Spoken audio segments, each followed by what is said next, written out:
ముఖ్యంగా ఫోన్ చేతిలోకి తీసుకున్న తర్వాత నేను దేనికోసం తీసుకున్నాను అనేది Okay. ఒక క్లారిటీ ఉండాలి. ఓకే ఇప్పుడు నేను ఫోన్ తీసుకుంటున్నాను అంటే కనుక ఓకే, నెక్స్ట్ 5 నిమిషాల పాటు నేను ఈ పని చేస్తున్నాను, 5 నిమిషాల తర్వాత నేను దాన్ని పక్కన పెట్టి నా మిగతా జీవితంలోకి వెళ్తానని చెప్పేసి నా క్లారిటీ ఫస్ట్ కావాలి. స్వీయ అవగాహన అంటే సెల్ఫ్ కంట్రోల్ ఉండాలి. Self control.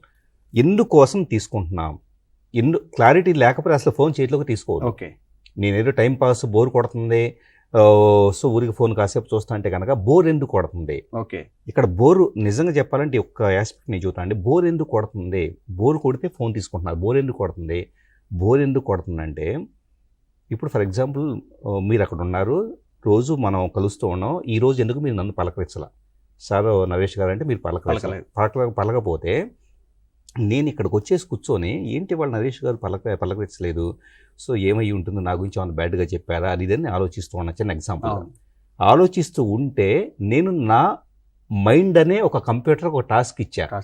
ఏమై ఉంటుంది నరేష్ ఆలోచిస్తున్నారు అని ఒక టాస్క్ ఇచ్చాను కాబట్టి అది ఆలోచిస్తున్నాను.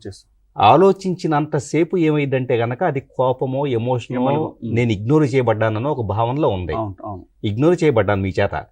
ఆ ఇగ్నోర్ చేయబడ్డాననే భావన బ్యాలెన్స్ అయ్యేంత వరకు కూడా నాకు ఇది బోరుగానే కనపడిద్ది.